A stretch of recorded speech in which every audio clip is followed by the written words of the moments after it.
उन जैसा bird watcher शायद ही कोई हुआ है, लेकिन एकांत क्षणों में सालिम अली बिना दूरबीन भी देखे गए हैं। दूर क्षितिज तक फैली जमीन, झुके आसमान को छूने वाली उनकी नज़रों में कुछ वैसा ही जादू था जो प्रकृति को अपने घेरे में बांध लेता है। सालिम अली उन लोगों में थे जो प्रकृति के प्रभाव में आने के बजाय प्रकृति को अपने प्रभाव में लाने के कायल होते हैं। उनके लिए प्रकृति में हर तरफ एक हंसती खेलती रहस्य भरी दुनिया पसरी थी। यह दुनिया उन्होंने बड़ी मेहनत से अपने लिए गढ़ी थी। इसके लिए गढ़ने में सालिम अली उनकी जीवन साथी तहमीना ने काफ़ी मदद पहुंचाई थी। तहमीना स्कूल के दिनों में उनकी सहपाठिनी थी। अपने लंबे रोमांचकारी जीवन में ढेर सारे अनुभवों के मालिक सालिम अली एक दिन केरल की साइलेंट वैली को रेगिस्तानी हवा के झोंकों से बचाने का अनुरोध लेकर चौधरी चरण सिंह से मिले थे। वे प्रधानमंत्री थे। चौधरी साहब गांव की मिट्टी पर पड़ने वाली पानी की पहली बूंद का असर जानने वाले नेता थे। पर्यावरण के संभावित खतरों का जो चित्र सालिम अली ने उनके सामने रखा, उसने उनकी आंखें नम कर दी। आज सालिम अली नहीं है, चौधरी साहब भी नहीं है। कौन बचा है जो अब सौंधी मिट्टी पर उगी फसलों के बीच एक नए भारत की नींव रखने का संकल्प लेगा? कौन बचा है जो हिमालय और लद्दाख की बर्फीली ज़मीनों पर जीने वाले पक्षियों की वकालत करेगा? क्या कहने का मतलब है कि उन जैसा बर्ड वॉचर मतलब पक्षियों को देखने वाला, मतलब उनके पास सदैव एक दूरबीन रहा करती थी। वो दूर से किसी भी पक्षी को देखते थे, उनकी हरकतों को देखते थे और उन्हें बचाने का प्रयास करते थे। उनके लिए यथासंभव जो भी है पक्षी को किस तरह से बचा के रखा जाए या उनके आने वाले समय में पक्षियों की इस संसार में कमी ना हो, इसके लिए कितने प्रयास किए जाने चाहिए, ऐसा उनका हमेशा कोशिश रहती थी। और अपनी तरफ से वो पूरा जीवन ही उन्होंने पक्षियों की देखरेख में, उनकी संभालने में, उनकी सुरक्षा करने में, उनके जीवन की सुरक्षा करने में और उनकी हर छोटी छोटी वस्तुओं को देखने में पूरा जीवन ही समर्पित कर दिया था। इतने बड़े बर्ड वॉचर थे वो। और वो क्या कहते हैं कि बिना दूरबीन को कभी कभी उन्होंने देखा जाए, मतलब वो बिना दूरबीन के तो कभी रहते ही नहीं थे। दूरबीन उनके पास इसलिए होती थी कि वो दूर से भी पक्षी को देखें कि कहीं कोई पक्षी खतरे में है, कोई पक्षी मतलब मुश्किल में है, कोई पक्षी भूखा है, कोई लंगड़ा है, कोई बीमार है, कोई खा नहीं रहा है, या कोई बड़ा पक्षी उसको मार तो नहीं रहा, या कोई दूसरा प्राणी उस पर झपटा तो नहीं मार रहा, या किस तरह से उनकी दुनिया को सुरक्षित किया जाए। ये उनके जहन में 24 घंटे ये बात घूमती रहती थी। वो प्रकृति प्रेमी थे। वो समझते थे ये प्रकृति का एक हिस्सा है, ये पक्षी जो है प्रकृति का भी एक हिस्सा है। तो इसलिए उन्होंने एक बार के प्रकृति के प्रभाव को बहुत समझते थे। वो उसको प्रभाव और उससे प्रकृति को अपने प्रभाव में लाने के कायल होते थे। उन्होंने प्रकृति में हर तरफ एक हंसती खेलती रहस्य भरी दुनिया पसरी थी। उनके हिसाब से प्रकृति बहुत ज़्यादा हमें क्या है मतलब हमारे लिए मनोरंजन का केंद्र है, या ये जो प्रकृति हमें कभी उदास नहीं होने देती। ये प्रकृति हमारे लिए खुशी का एक खजाना है। और इस प्रकृति को अगर हम इस प्रकृति की सुरक्षा करेंगे तो ये हमारी डबल सुरक्षा करेगी। अगर हम इस प्रकृति से खिलवाड़ करेंगे तो ये हमारे जीवन से खिलवाड़ करेगी। लेकिन उन्होंने जो है इस बात को उनकी सहपाठिनी या जो उनकी क्लासमेट तहमीना थी, उन्होंने भी उनके इस काम को पूरा सहयोग दिया, इसीलिए वो आगे बढ़े, है ना। वो उनकी क्लासमेट थी, उन्होंने उनसे शादी करी और वो भी जो है उनके साथ प्रकृति में जिस तरह से बर्ड वॉचर वो थे, वैसे वो भी उनके सहयोग, उन्होंने बहुत ज़्यादा उनके जीवन में इस काम को आगे बढ़ाने में उनका सहयोग दिया।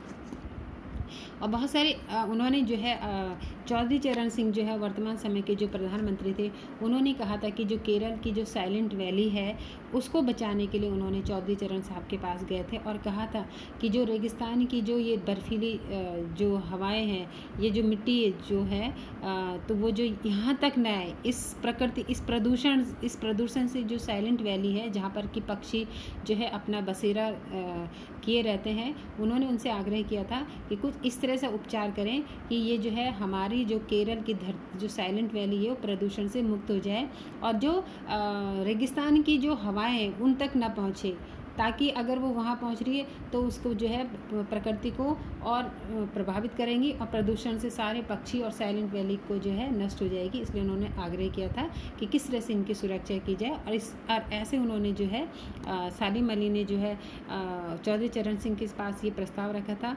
और चौधरी चरण सिंह वो ऐसे नेता थे जो प्रदूषण मुक्त भारत को की सपना उन्होंने देखा था। वो भी प्रकृति प्रेमी थे, वो भी पर्यावरण की रक्षा करने के लिए बहुत उन्होंने तन मन धन से कार्य किया था।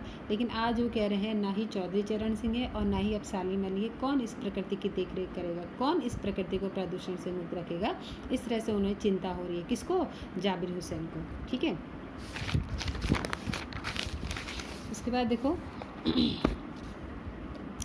सालिम अली ने अपनी आत्मकथा का नाम रखा था फॉल ऑफ अ स्पैरो। ठीक है, उन्होंने अपनी आत्मकथा का नाम फॉल ऑफ स्पैरो रखा था। स्पैरो होती गौरैया जिसको बोलते हैं ना, स्पैरो जो छोटी छोटी पक्षी होते हैं वो ब्राउन कलर के, उनको बोलते हैं स्पैरो। तो वो कह रहे मुझे याद आ गया D.H. लॉरेंस की मौत के बाद लोगों ने उनकी पत्नी फ्रीडा लॉरेंस से अनुरोध किया था कि वे अपने पति के बारे में कुछ लिखे। फ्रीडा चाहती तो ढेर सारी बातें लॉरेंस के बारे में लिख सकती थी, लेकिन उसने कहा मेरे लिए लॉरेंस के बारे में कुछ लिखना असंभव सा है। मुझे महसूस होता है मेरी छत पर बैठी गौरैया लॉरेंस के बारे में ज़्यादा जानती है, मुझसे भी ज़्यादा जानती है। वे सचमुच इतना खुला और सादा दिल आदमी था। मुमकिन है लॉरेंस मेरी रगों में, मेरी हड्डियों में समाया हो, लेकिन मेरे लिए कितना कठिन है उसके बारे में अपने अनुभवों को शब्दों का जामा पहनाना। मुझे यकीन है मेरी छत पर बैठी गौरैया उसके बारे में और हम दोनों के बारे में मुझसे ज़्यादा जानकारी रखती है। जटिल प्राणियों के लिए सालिम अली हमेशा एक पहेली बने रहेंगे। बचपन के दिनों में उनकी एयरगन से घायल होकर गिरने वाली नीले कंठ की वह गौरैया सारी ज़िंदगी उन्हें खोज के नए नए रास्तों की तरफ ले जाती रही। जिंदगी की ऊंचाइयों में उनका विश्वास एक क्षण के लिए भी डिगा नहीं। वो लॉरेंस की तरह नैसर्गिक जिंदगी का प्रतिरूप बन गए थे। सालिम अली प्रकृति की दुनिया में एक टापू बनने की बजाय अथाह सागर बनकर उभरे थे। जो लोग उनके भ्रमणशील स्वभाव और उनकी यायावरी से परिचित हैं, उन्हें महसूस होता है कि वो आज भी पक्षियों के सुराग में ही निकले हैं और बस अभी गले में लंबी दूरबीन लटकाए अपने खोजपूर्ण नतीजों के साथ लौट आएंगे। जब तक वो नहीं लौटेंगे, क्या उन्हें गया हुआ मान लिया जाए? मेरी आंखें नम है सालिम अली, तुम लौटोगे ना? देखो जाबिर हुसैन जो यहाँ इसके लेखक हैं वो बड़े दुखी हैं उनके सालिम अली के जाने के बाद, और वो कह रहे हैं कि उन्होंने अपनी आत्मकथा का नाम भी क्या लिखा? फॉल अ स्पैरो। मतलब खुद भी उन्होंने फॉल अ स्पैरो मतलब अपने आप को उन्होंने पक्षी का ही एक रूप समझा है। ठीक है, और वो कह रहे हैं कि एक D.H. लॉरेंस जो है वो भी बर्ड लवर थे, मतलब पक्षियों की प्रेमी थे। तो जब वो ख़त्म हो गए तो उनकी पत्नी जो फ्रीडा लॉरेंस थी, उनसे लोगों ने अनुरोध किया कि भाई अपनी पति के बारे में कुछ बताओ। वो इस तरह से बात कर रहे हैं कि भाई अपनी पत्नी के बारे में कुछ बताओ। तो जो फ्रीडा लॉरेंस थी, किसकी पत्नी थी वो? किसकी? D.H. लॉरेंस की पत्नी थी फ्रीडा लॉरेंस। वो भी बर्ड लवर थे। उनसे जब किसी ने पूछा कि अपने पति के बारे में लिखो, तो उन्होंने क्या जवाब दिया था? उन्होंने जवाब दिया था कि मैं अपने पति माना कि मेरे पति मेरी रग रग में समाये हैं, मेरी हड्डी में समाये हैं, मेरे मस्तिष्क में, मेरे दिल में, मेरे मन में समाये हुए, लेकिन मुझसे ज़्यादा तो मेरे घर में बैठी छत की गौरैया जो है उनके बारे में वो ज़्यादा जानते। अर्थात वो इतने प्रेम करते थे पक्षियों से कि हमारे बारे में, मेरे पति के बारे में मुझसे ज़्यादा वो मेरी छत पर बैठने वाली गौरैया वो ज़्यादा जानती है D.H. लॉरेंस के बारे में। तो वो लेखक कह रहे हैं कि एक घटना मुझे याद है। लेखक कौन है? जाबिर हुसैन। तो सालिम अली जब कहते हैं कि मेरी जो आत्मकथा उसका नाम है फॉल ऑफ द स्पैरो, लेखक की वो घटना भी याद है जब प्रसिद्ध उपन्यासकार कौन थे? वो D.H. लॉरेंस, मैं आपको अभी बता रही थी। उनकी मौत के बाद उनकी पत्नी फ्रीडा लॉरेंस से लोगों ने पूछा कि भाई अपने पति के बारे में कुछ लिखो। तो उन्हें मैंने आपको बताया था, वो कह रही थी हालांकि मेरे पति मेरी रगों, मेरी हड्डियों में, मेरे मन में, मेरे मस्तिष्क में समाये हुए हैं, लेकिन उनके बारे में लिखना मेरे लिए इतना सहज नहीं है। बल्कि मेरे छत पर बैठी गौरैया मेरे पति के बारे में मुझसे ज़्यादा जानकारी रखती है।